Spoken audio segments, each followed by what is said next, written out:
ሰላም ጤና ይስጥልን ውድ ሪፖርተር ተከታታዮች የሰዓቱን ዜናዎች ቀጥዬ ያሰማችኋለሁ።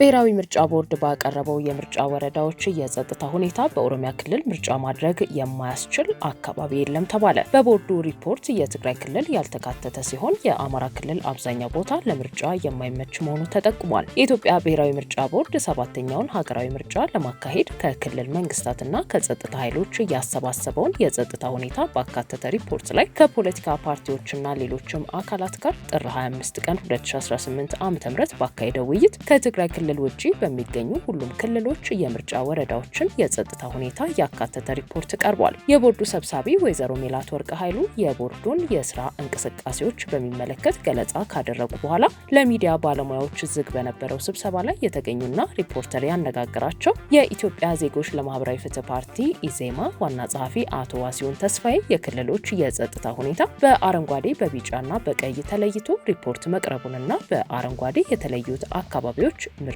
ለማካሄድ ምንም ችግር የሌለባቸው ቢጫ ናቸው የተባሉት በተወሰነ ደረጃ ችግር ያለባቸውና መሻሻል የሚገባቸው መሆኑን፣ ቀይ የሆኑት ደግሞ ምርጫ ለማካሄድ አሁን ባለው ተጨባጭ ሁኔታ የማይቻልባቸው የተባሉ መሆናቸውን አስረድተዋል። በአፋር፣ ቤንሻንጉል ጉሙዝ፣ በደቡብ ኢትዮጵያና በሐረር ክልሎች እንዲሁም በአዲስ አበባና በድሬዳዋ ከተማ አስተዳደሮች ላይ በቀረበው ሪፖርት ላይ ውይይት ሲደረግ በአንዳንድ ክልሎች የተወሰኑ ወረዳዎች በቢጫ ከመስፈራቸው ውጪ በቀይ የተፈረጀ የምርጫ ወረዳ አለመኖሩን አቶ ዋሲሁን ገልጸዋል። በሌላ በኩል አብዛኛው አካባቢ ቀይና ቢጫ ተደርጎ የቀረበው የአማራ ክልል የምርጫ ወረዳዎችን የሚመለከተው ሪፖርት በክልሉ ከሚገኙ የምርጫ ወረዳዎች ግማሽ ያህሉ በቀይና በቢጫ የተለዩበት ሲሆን የአማራ ክልል የጸጥታ ሁኔታን በቀሩት ጊዜያት እንዴት ማሻሻል ይቻላል የሚለው ጥያቄ ማስነሳቱና በመድረኩ የተገኙት የክልሉ መንግስት የጸጥታ ኃላፊዎች በቀሪ ጊዜያት ምርጫ ማድረግ የሚቻልበትን ሁኔታ መፍጠር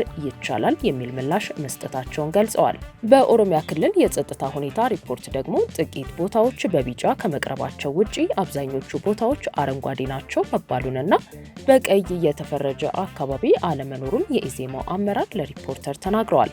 በዚህም የቀረበው ሪፖርት የተዛባ መሆኑንና መሬት ላይ ያለው ሁኔታ በትክክል የሚገልጽ አይደለም የሚል አስተያየት ከፖለቲካ ፓርቲዎች ተነስቶበታል። የትግራይ ክልል ሪፖርት ሙሉ በሙሉ አልቀረበም የተባለ ሲሆን ለዚህም ምክንያቱ ደግሞ የክልሉ ጊዜያዊ አስተዳደር በተደጋጋሚ ደብዳቤ ተጽፎለት ምላሽ ባለመስጠቱ ማካተት አልተቻለም የሚል መሆኑ በምርጫ ቦርድ ተገልጿል። በሪፖርቱ ላይ በአረንጓዴ በቢጫና በቀይ ተለይተው ቀረቡ ማለት ግን ምርጫው የሚካሄድበት ቀን ድረስ በዚህ ይቀጥላል ማለት እንዳልሆነ ይጠበቃል ተብሏል።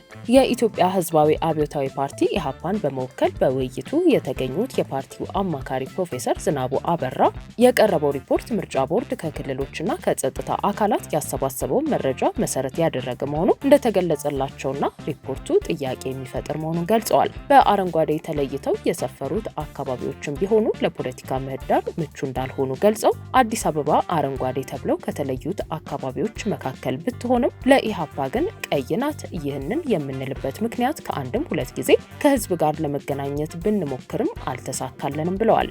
ደቡብ ምዕራብና ጋምቤላ ክልሎች በጠዋቱ የውይይት ክፍለ ጊዜ አረንጓዴ መሆናቸው መገለጹንና የኦሮሚያ ክልል ጥቂት አካባቢዎች በቢጫ ከመገለጻቸው ውጪ 90 በመቶ በአረንጓዴ መካተቱን ተናግረዋል። የአማራ ክልል 50.8 በመቶ አረንጓዴ፣ ቀሪው በቀይና በቢጫ ተለይቶ በሪፖርቱ መካተቱንና ይህ ሁኔታ ባለበት ምርጫውን እንዴት ማካሄድ ይቻላል ለሚለው ጥያቄ የክልሉ የጸጥታ ኃላፊዎች የጸጥታ ሁኔታው ይሻሻላል ብለው መልሰዋልም ብለዋል።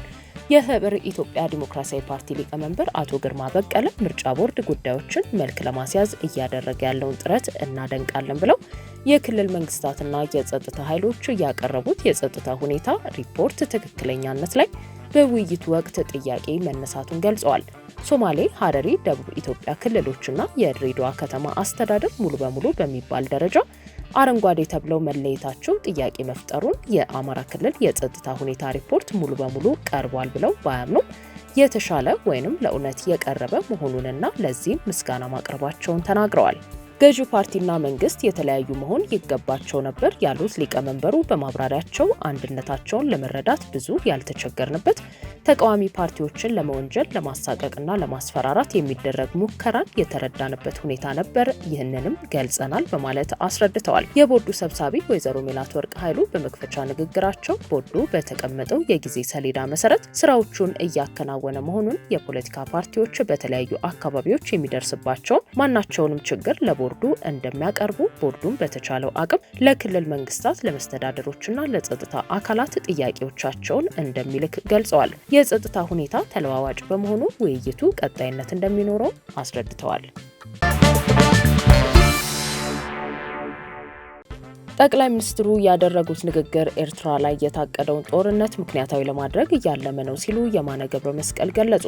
ጠቅላይ ሚኒስትር አብይ አህመድ ትላንት በህዝብ ተወካዮች ምክር ቤት ቀርበው ማብራሪያ በሰጡበት ወቅት በኢትዮጵያና ኤርትራ መንግስት መካከል የተፈጠረው ቅራኔ በቀይ ባህር ጥያቄ ምክንያት የተፈጠረ ሳይሆን በትግራይ ጦርነት ወቅት ከኤርትራ ጦር ዘረፋና ግድያ ጋር ተያይዞ የተጀመረ እንደሆነ ጠቅሰው በአክሱም ከተማ የጅምላ ግድያ ሲፈጽሙ እንዲሁም በአድዋና አድግራት ከተሞችም የፋብሪካ ዝርፊያዎችን መፈጸማቸውን ተናግረዋል። ለጠቅላይ ሚኒስትር አብይ የትላንቱ ንግግር በኤክስ ገጻቸው ምላሽ የሰጡት የኤርትራው የማስታወቂያ ሚኒስትር የማነ ገብረ መስቀል በበኩላቸው ጠቅላይ ሚኒስትሩ ስለ ኤርትራ መንግስት ያደረጉት ንግግር የኢትዮጵያ መንግስት በኤርትራ ላይ ሊከፍት ያቀደውን ጦርነት ምክንያታዊ ለማድረግ ያለመ ነው ሲሉ ተችተዋል። የኢትዮጵያ መንግስት በጦርነቱ ወቅት እንዲሁም ከጦርነቱም በኋላ ለኤርትራ ሰራዊት የክብር ሜዳሊያ ሲሸልም ነበር ያሉት የኤርትራው የማስታወቂያ ሚኒስትር ጠቅላይ ሚኒስትሩ የተናገሩት ንግግር ውሸት ነው ሲሉም ውድቅ አድርገውታል። በኤርትራ መንግስት ላይ የቀረበው ክስ የኢትዮጵያ መንግስት ሉዓላዊ የባህር በር ማግኘት በሚል ሽፋን በኤርትራ ላይ ሊከፍት ያቀደውን ጦርነት ምክንያታዊ ለማስመሰል ያለመ ነው ሲሉም ነው የገለጹት። ጠቅላይ ሚኒስትር አብይ ኢትዮጵያ በቀይ ባህር ላይ የባህር በር ለማግኘት የምትፈልገው በንግድ ህግ እንደሆነ ጠቅሰው በባህር በር ምትክ የታላቁ የኢትዮጵያ ህዳሴ ግድብ ወይንም የኢትዮጵያ አየር መንገድ ድርሻ ሊቀርብ እንደሚችል ጠቁመዋል። ይህ ካልሆነም በሊዝ ወይንም በመሬት ልውውጥ ሊከናወን እንደሚችልም አስረድተዋል። የኢትዮጵያ ህዝብ እያለ ያለው በስምምነት በገበያ ህግ ሳንጠፋፋ አብረን ለማደግ በድርድር እንፍታው እያለ ነው ሲሉም የመንግስታቸውን አቋም ገልጸዋል። ጠቅላይ ሚኒስትሩ በንግግራቸው ኢትዮጵያ አሰብ ላይ ወደብ፣ አየር ማረፊያ፣ መንገድ፣ ነዳጅ ማጣሪያ መገንባቷንም አስታውሰዋል።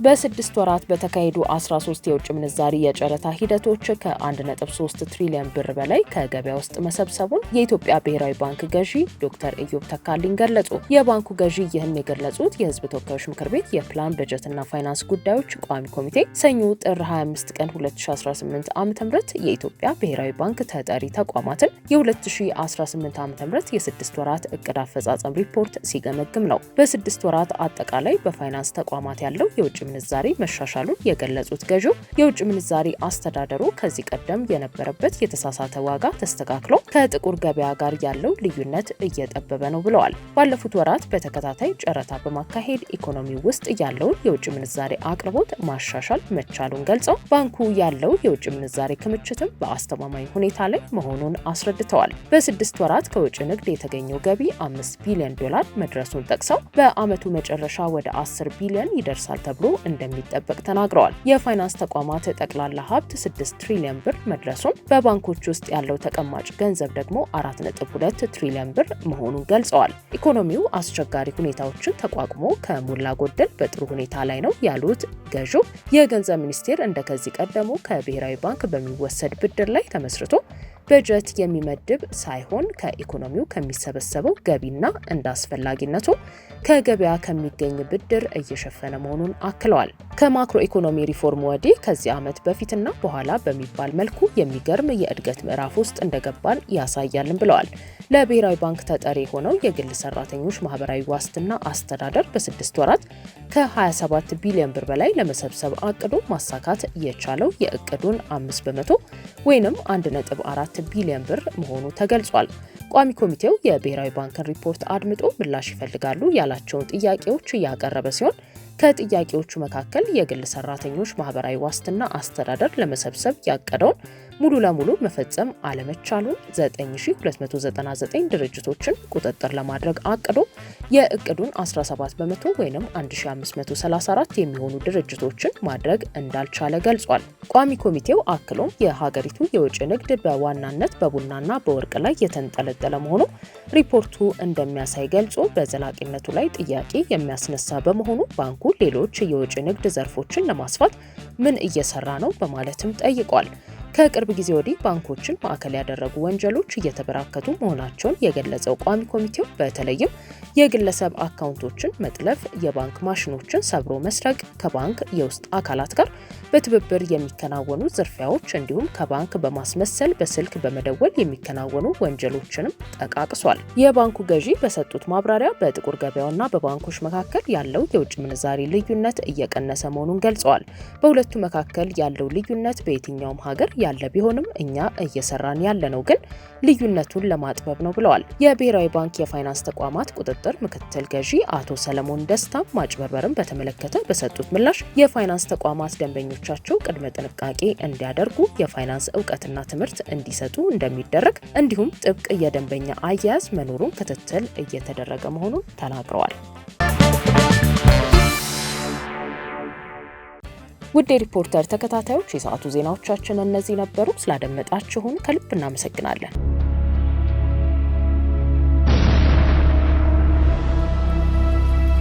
የነበረውት እንዳልነበር ሲሆን እኛ ከጎኑ አለን። ክፉም በሩቅ ያርገው እንጂ ሕይወት ንብረቱ አደጋ ላይ ቢወድቅ ፈጥነን እንደርስልዎታለን። ሐዘንዎን በደስታ ትካዜውን በፈገግታ ለመቀየር ሁሌም ዝግጁ ነን። ከኛ ጋር ሲሰሩ የጠፋው ይተካል፣ የወደመው ይገነባል፣ በሐዘን የጠየመ ፊቶ በደስታ ይበራል። የቀደመ ፈገግታውን እንመልሰዋለን። አዋሽ ኢንሹራንስ።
ዘመናዊ የባንክ አገልግሎቶችን በማስተዋወቅ ፈርቀዳጅ የሆነው ባንካችን አቢሲኒያ አሁን ደግሞ በአይነቱ ለየት ያለውን ወረቀት አልባ የባንክ አገልግሎት በሁሉም ቅርንጫፎቹ ይዞልዎት መጥቷል። በስማርት ቴክኖሎጂ በመታገዝ የፊት ገጽን ወይም የጣት አሻራን በመጠቀም በራስ አገዝ አገልግሎት ወይም በባንካችን ሰራተኞች ታግዘው ሂሳብ መክፈት፣ ገንዘብ ገቢ ወጪ ማድረግም ሆነ ሌሎች ፈጣንና ደህንነቱን የጠበቀ የተሟላ የባንክ አገልግሎቶች ያገኛሉ። አቢሲኒያ የሁሉም ምርጫ።